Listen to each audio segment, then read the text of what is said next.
नमस्कार, मेरा नाम राहुल है। इस वीडियो में हम कवर करेंगे 160 के आगे के क्वेश्चन। पिछली वीडियो में हम 160 तक के क्वेश्चन को कवर कर चुके हैं। तो चलिए चलते हैं फर्स्ट क्वेश्चन की तरफ। पहला क्वेश्चन है, which of the following can be used to select the entire document. कौन सी की यूज़ होती है एंटायर डॉक्यूमेंट को सेलेक्ट करने के लिए? तो आंसर है ऑप्शन फर्स्ट, Ctrl+A। अगला क्वेश्चन है, एक concentric circle on a disk is called. यानी कि डिस्क पर जो कंसेंट्रिक सर्कल होता है उसे हम क्या कहते हैं? तो उसे हम कहते हैं track. Option 2 is right answer. तीसरा जो क्वेश्चन है वो है DSL। DSL, देखिए DSL की फुल फॉर्म क्या होती है? इसकी फुल फॉर्म होती है डिजिटल सब्सक्राइबर लाइन। ठीक है।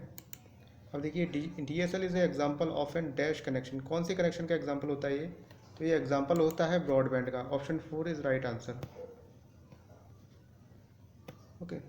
देखिए DSL यानी डिजिटल सब्सक्राइबर लाइन, इसको पहले हम कहते थे डिजिटल सब्सक्राइबर लूप। ये एक संचार का माध्यम होता है जिसके द्वारा कॉपर वायर टेलीकम्युनिकेशन लाइन का प्रयोग करते हैं, मतलब प्रयोग करते हुए इंटरनेट का यूज़ करते हैं। ओके, अगले क्वेश्चन की तरफ चलते हैं। Instruction and data that are processed by the CPU are located in. तो आंसर हो जाएगा रैम। ऑप्शन 2। देखिए रैम क्या होता है आपका? रैम जो है इसकी फुल फॉर्म होती है रैंडम एक्सेस मेमोरी। ये एक वॉलेटाइल मेमोरी होती है। इसका मतलब जैसे कि जब तक कंप्यूटर चालू रहता है तब तक रैंडम एक्सेस मेमोरी का जो डेटा होता है वो रहता है कंप्यूटर में, लेकिन जैसे ही कंप्यूटर बंद हो जाता है ये खो जाता है। ठीक है।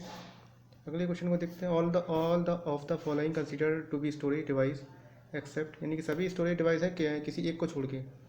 तो आंसर हो जाएगा ऑप्शन 2 CPU। CPU नहीं है। फ्लॉपी डिस्क है आपका स्टोरेज डिवाइस। CD यानी कॉम्पैक्ट डिस्क है आपका storage device. Hard disk drive है। Option 2 is the correct answer.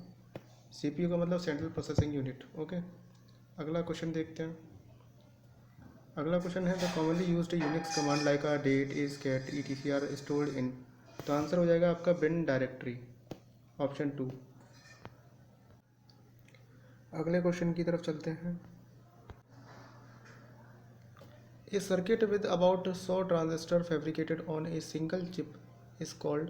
तो आंसर हो जाएगा MSI। Option 2 MSI। MSI का मतलब होता है मीडियम स्केल इंटीग्रेशन। ठीक है। अगर 100 ट्रांजिस्टर की जगह 1000 होता है या हज़ार से 10,000 की तकरीबन होता तो ये होता है LSI, large scale integration. Okay, अगला क्वेश्चन देखते हैं। 1 megabyte equals to approximately 1 million bytes. तो 1 मेगाबाइट होता है मतलब कि 1 MB होता है 1 मिलियन बाइट्स के बराबर होता है। ठीक है। ऑप्शन 3। अगले क्वेश्चन की तरफ चलते हैं। अगला क्वेश्चन है, a computer checks the dash of user names and password for a match before granting access. तो इसका आंसर हो जाएगा ऑप्शन 4 डेटाबेस। देखिए डेटाबेस का मतलब ही होता है कलेक्शन ऑफ इंफॉर्मेशन, यानी कि organized collection of structure information. ठीक है। तो ऑप्शन 4 इसका राइट आंसर हो जाएगा। अगले क्वेश्चन की तरफ चलते हैं। Computer that are portable and convenient for user who travel. यानी कि ऐसा कंप्यूटर जो कि कन्वीनियंट हो यूज़र के लिए, जो ट्रैवल करे, उसे हम क्या कहते हैं? उसे हम कहते हैं लैपटॉप। लैपटॉप को हम कहीं भी ले जा सकते हैं। Option 2 is right answer. अगला क्वेश्चन देखते हैं। What is the term unsolicited email. तो अनसॉलिसिटेड ईमेल को हम क्या बोलते हैं? इसको बोलते हैं हम स्पैम। आपने देखा होगा आपकी ईमेल में जब भी कोई मार्केटिंग कंपनी मतलब एक मेल भेजती है तो वो स्पैम में जाके चला जाता है आपसे ज़्यादातर। अगले क्वेश्चन, तो आंसर ऑप्शन 5 हो जाएगा। अगले क्वेश्चन की तरफ चलते हैं आप। अगला क्वेश्चन देखते हैं। तो क्वेश्चन 172 है, the dash tells the computer how to use its components. तो इसका आंसर जो है वो हो जाएगा आपका ऑपरेटिंग सिस्टम। यानी कि ऑपरेटिंग सिस्टम क्या होता है? ये एक ऐसा सॉफ्टवेयर होता है जिसकी मदद से हम जानते हैं कि कंप्यूटर को कैसे चलाते हैं, मतलब जो बताता है। ठीक है। तो ऑप्शन 3 इज़ राइट आंसर। अगला क्वेश्चन देखते हैं। अगला क्वेश्चन है, when sending a email the dash line describes the content of the message. तो मेन कंटेंट जो होता है हम कहाँ लिखते हैं? सब्जेक्ट में लिखते हैं। जब कभी भी आपने ईमेल सेंड किया हो तो आपने देखा होगा SUB तरीके से लिखा होता है। अगला क्वेश्चन है, द डैश की will launch the start button. तो कौन सी की है जो लॉन्च करती है स्टार्ट बटन को? तो विंडो की है। Option 3 is right answer, Windows. Okay, अगले क्वेश्चन की तरफ चलते हैं। What is the ultimate purpose of defragmentation. तो इसका मतलब हमें बताना है। देखिए हमारे कंप्यूटर की हार्ड डिस्क में कुछ फ्रेगमेंटेड अर्थात मतलब कुछ बिखरी पड़ी हुई डाटा एक क्रम में व्यवस्थित करने के लिए हम जिस प्रोसेस का यूज़ करते हैं उसी को हम डिस्क डिफ्रेगमेंटेशन कहते हैं। यानी कि मोर स्पेस करने के लिए, create more free space, option 2। ठीक है, तो अब आपके माइंड में आ रहा होगा कि फ्रेगमेंटेशन किसे कहते हैं। देखिए, कंप्यूटर में रखी जाने वाली किसी एक पर्टिकुलर डाटा को कई टुकड़ों में बंटकर हार्ड डिस्क पर सेव होना होता है, तो उसी को हम डाटा फ्रेगमेंटेशन कहते हैं। ठीक है, अब अगले क्वेश्चन की तरफ चलते हैं। Which input device can not be use to work in MS Office. तो इसका आंसर हो जाएगा जॉयस्टिक, ऑप्शन 4। देखिए, जॉयस्टिक का यूज़ जो है हम गेम खेलने में करते हैं। आपने कभी खेला होगा बचपन में जो जॉयस्टिक का यूज़। बाकी सभी स्कैनर, माउस, कीबोर्ड और लाइट पेन का यूज़ हम कर सकते हैं MS ऑफिस में। अगले क्वेश्चन की तरफ चलते हैं। Next question, dash is A short dash is a method in which multiple communication devices are connected to one another efficiently।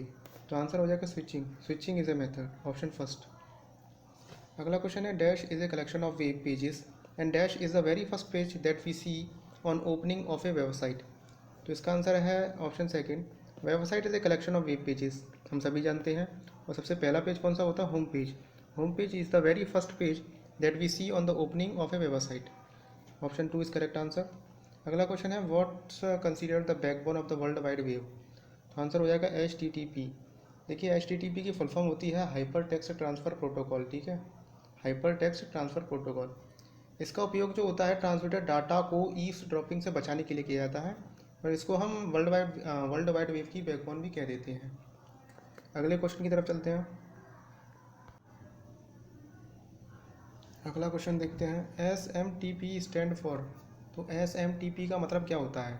देखिए, SMTP की फुल फॉर्म होती है सिंपल मेल ट्रांसफ़र प्रोटोकॉल, यानी कि option first is right answer. अब ये क्या होता है ये जान लेते हैं। देखिए, इसका जो प्रयोग होता है दुनिया में ईमेल सर्वरों द्वारा एक दूसरे के साथ कम्युनिकेशन करने के लिए इसका जो है प्रयोग किया जाता है। ठीक है, अगला क्वेश्चन देखते हैं, small application program that run on a web pages and provide animation are known as a flash. तो आप ये याद रख लीजिए खाली एनिमेशन। तो इसका आंसर हो जाएगा ऑप्शन फर्स्ट, फ्लैश, FLASH। अगला क्वेश्चन देखते हैं, the errors that can be pointed out by the compiler non as a syntax error. Option first. अगले क्वेश्चन की तरफ चलते हैं। अगला क्वेश्चन देखते हैं, A dash contains specific rules and words that expresses the logical steps of an algorithm. तो answer हो जाएगा ऑप्शन फर्स्ट, सिंटैक्स।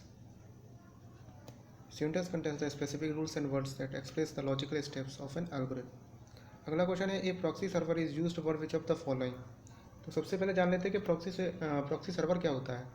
देखिए, आपने प्रॉक्सी वोटिंग का नाम जरूर सुना होगा, जिसमें चुनाव के समय यदि कोई व्यक्ति उपस्थित ना हो तो वह अपना वोट जो है अपने परिवार के किसी दूसरे सदस्य द्वारा डलवा सकता है।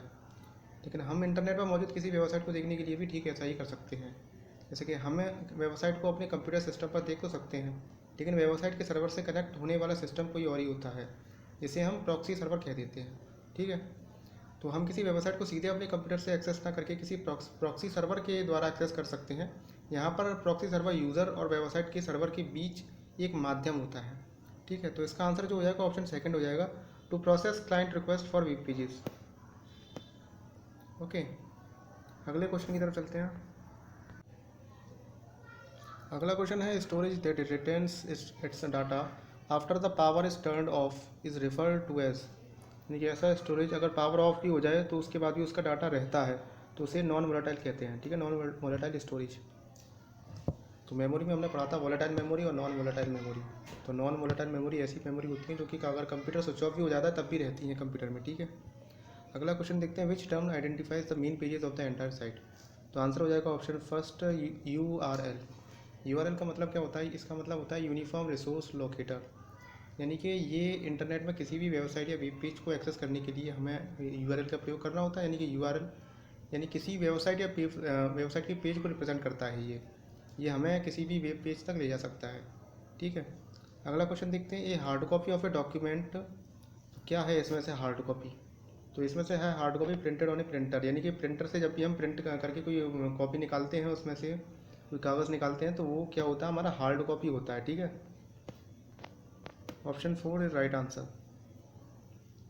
अगला क्वेश्चन देखते हैं, which is the part of computer that one can touch and feel. कौन सा पार्ट होता है कंप्यूटर का जिसे हम देख व छू सकते हैं? तो वो होता है हार्डवेयर। हम सभी जानते हैं, तो option third is right answer. अगला क्वेश्चन है सीपीयू। सीपीयू हम सभी जानते हैं, इसका फुल फॉर्म होती है central processing unit. Option second इसका राइट आंसर हो जाएगा। ये कंप्यूटर का सबसे मेन भाग होता है, ठीक है ना। स्टार्ट और restart the computer known as, तो उसको हम क्या कहते हैं, उसका हम कहते हैं बूटिंग। दो प्रकार की होती हैं, कोल्ड बूटिंग, वार्म बूटिंग, ठीक है। अगले क्वेश्चन की तरफ चलते हैं। Next question, this is not a function category in excel, यानी कि एक्सेल की कैटेगरी में, फंक्शन की कैटेगरी में नहीं आता। कौन सा है इसमें से, तो लॉजिकल है पहला वाला, ठीक है। बाकी सभी डेटा सीरीज, फाइनेंशियल टेक्स्ट इसके फंक्शन की कैटेगरीज में आते हैं एक्सेल की में, तो option first is right answer. अगला क्वेश्चन है, the operating system that is self contained in a device and resident in the ROM is called embedded operating system. Option third is right answer. तो सब तो जानते हैं embedded system क्या होता है। देखिए, एम्बेडेड सिस्टम जो होता है वो एक डेडिकेटेड कंप्यूटर सिस्टम है, जिसे हम एक विशिष्ट कार्य करने के लिए डिज़ाइन मतलब इसका होता है, इसका डिज़ाइन किया होता है। तो एक एम्बेडेड सिस्टम सॉफ्टवेयर तथा हार्डवेयर एक कॉम्बिनेशन होता है। जैसे ही इसके नाम से, मतलब जैसा कि इसके नाम से पता लग रहा है, एम्बेडेड का अर्थ होता है कोई एक चीज़ किसी दूसरी चीज़ से जुड़ी हो। तो इस प्रकार हम कह सकते हैं कि एम्बेडेड सिस्टम एक कंप्यूटर हार्डवेयर सिस्टम है जिसमें सॉफ्टवेयर जुड़ा हुआ होता है। एम्बेडेड सिस्टम एक इंडिपेंडेंट मतलब प्रणाली होती है, या फिर एक बहुत बड़े सिस्टम का एक हिस्सा हो सकता है। ये एक एम्बेडेड सिस्टम यानी कि माइक्रो कंट्रोलर या माइक्रो प्रोसेसर पर आधारित सिस्टम होता है, और इसे किसी विशेष टास्क करने के लिए डिज़ाइन किया जाता है। उदाहरण के लिए हम कह सकते हैं फायर अलार्म, आपने सुना होगा, एक एम्बेडेड सिस्टम है जो केवल स्मोक को ही सेंस करता है। ओके, अगले क्वेश्चन की तरफ चलते हैं। Next question, online real time system become popular in which generation, तो कौन सी जनरेशन में ऑनलाइन रियल टाइम सिस्टम जो है पॉपुलर हुआ था, तो ये हुआ था थर्ड जनरेशन में। Option third is right answer. अगला क्वेश्चन है, dash is the ability of a device to jump directly to the requested data, तो आंसर हो जाएगा random access. Random access is the ability of device to jump directly to the requested data. अगला question है, dash is the combination of keys to switch between the last four places that you have edited, यानी कौन सी combination की, मतलब कौन सी keys है, कीज़ का कॉम्बिनेशन है इसमें, तो आंसर है option first alter plus control plus Z. अगर आप दबाएंगे तो ये होगा स्विच कर जाएगा, मतलब किसके बीच में, लास्ट फोर प्लेसेस जो कि आपने एडिट किए थे, ठीक है। अगले क्वेश्चन की तरफ चलते हैं। Dash is the functional key to display the save as box, तो कौन सी फंक्शन की का यूज़ होता है एज अ सेव एस, तो सेव एस मतलब F12 का यूज़ होता है, आपने सुना ही होगा सेव एस करने के लिए, ठीक है। F12 फंक्शन की, ये फंक्शन कीज होती हैं, कितनी होती हैं, ये होती है 12 ही होती हैं, 1 से लेकर 12 तक, ठीक है। अलग अलग यूज़ होते हैं, इन पर एक वीडियोस अलग से बना दूंगा मैं, ठीक है। अगला क्वेश्चन है, accessing data on tapes is much dash than accessing data on disk, तो आंसर हो जाएगा स्लोअर, यानी कि accessing data on tapes is much slower than accessing data on disk. Okay, option first is right answer. अगला question है, who amongst the following is called the father of modern computing, तो किसको कहा जाता है father of modern computing, answer हो जाएगा Charles Babbage को, ऑप्शन फर्स्ट। अगला क्वेश्चन देखते हैं। तो फिर इस वीडियो में यहीं तक, अगली वीडियो में हम 201 से क्वेश्चन को कवर करेंगे। तब तक के लिए धन्यवाद।